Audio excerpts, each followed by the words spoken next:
अस्सलाम वालेकुम प्यारे बच्चों, आज हम मैथ्स पढ़ेंगे क्लास सेकंड का। इससे पहले मैंने आपको ग्रुपिंग भी सिखाई थी, काउंटिंग भी। तो आज फिर से आपकी बुक का है ये चैप्टर 4। इसमें आपको ये ग्रुपिंग और सीखनी है। तो इसमें ये लिखा है कि एक औरत के पास होते हैं चिकन हो गए चूज़े, छोटे मुर्गी के छोटे बच्चों को चिकन बोलते हैं, ठीक है। जो छोटे होते हैं उनको चिकन बोलते हैं। तो वो उसके पास होते हैं, तो उसके पास वो हर एक बास्केट में उसके पास 5 बास्केट होती है, हर एक बास्केट में 10-10 चिकन रखती है। तो ये हमें देखना है कि कितने बास्केट हैं उसके पास, ठीक है। हर एक में 10-10 होते हैं, एक बास्केट में 2, 3, 4, 5। हमें लिखना है यहाँ कितने बास्केट हैं, 5, ठीक है। उसके पास कितने बास्केट हैं, 5। तो यहाँ से how many chickens are there in all, ये बोलता है हर एक बास्केट में कितने चिकन है।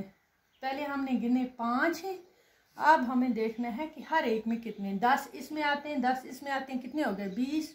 10 इसमें ऐड करेंगे 30, 40, 10 इसमें 50 आते हैं, और 4 रहते हैं बाहर। ये कुल होते हैं 54। कितने, एक एक में 10-10 हो गए 50, और जो 4 बाहर होते हैं बास्केट के वो हो गए 54। इसके पास कुल कितने चिकन हैं, 54।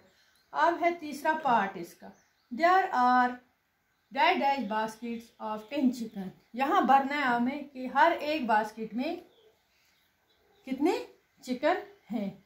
सीधी सी बात है, 10 इसमें 10 इसमें 20, 10 50। There are basket of 10 chicken. तो उस औरत के पास कितने बास्केट हैं, 5 बास्केट। तो हमें यहाँ लिखना है 5, ठीक है, 5। अब है तीसरा पार्ट इसका, there are dash +3 chicken in all. ये बोलता है हर एक बास्केट में कितने चिकन हैं। तो इसको 3 ऐड करेंगे, कितने बास्केट, एक बास्केट में 10 आता है, दूसरे में 10 आता है, 20, 30, 40, 50, 54।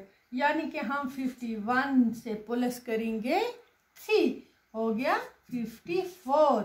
उसके पास कितने चिकन हैं, 54 चिकन हैं, 5 बास्केट में और 4 बाहर हैं। अब हमें इधर देखना है कि chicken have been eaten by the fox, उसने लोमड़ी ने कितने चिकन खाए। तो हमारे पास है 54 चिकन, सीधी सी बात है। तो जो बाहर रहते हैं वो उसने खाई 4। तो इसको माइनस क्या करना है, माइनस इसको 50 करना है। क्या करना है, 50 के साथ माइनस करना है 4। तो हमारे पास कितने बच गए, कितने बच गए हमारे पास, 4 चिकन, ठीक है, 4, ठीक है। इसको 50 को माइनस करना है 54 के साथ, तो यहाँ बच गया 4। अब है तीसरा, बंडल्स हैव स्टिक्स। हमारे पास बंडल हैं स्टिक के, ठीक है। कितने बंडल हैं, हर एक बंडल में 10 स्टिक है। कितने हैं, हर एक बंडल 3 बंडल्स है, और हमारे पास 3 बंडल्स में कितने स्टिक हैं, हर एक बंडल में 10-10 स्टिक हैं। हम गिनेंगे 10 + 10 हो गया 20, 20 + 10 क्या होगा 30। यानी कि हमारे पास 30 स्टिक्स हैं। कितने हैं, 30 स्टिक्स। अब 4 बंडल हैं हमारे पास। तो इसी तरह अगर 4 बंडल हैं हमारे पास 4 बंडल हैं, तो कितने हो गए, यहाँ अगर 30 आए 3 बंडल में, अगर 4 बंडल होंगे हमारे पास तो उनमें कितने आएंगे मिलाकर 40। कितने आएंगे, 40। इसी तरह आप खुद भी ट्राई करना, उस पर प्रैक्टिस, तब तक ये काफ़ी है इतना। अल्लाह हाफिज़।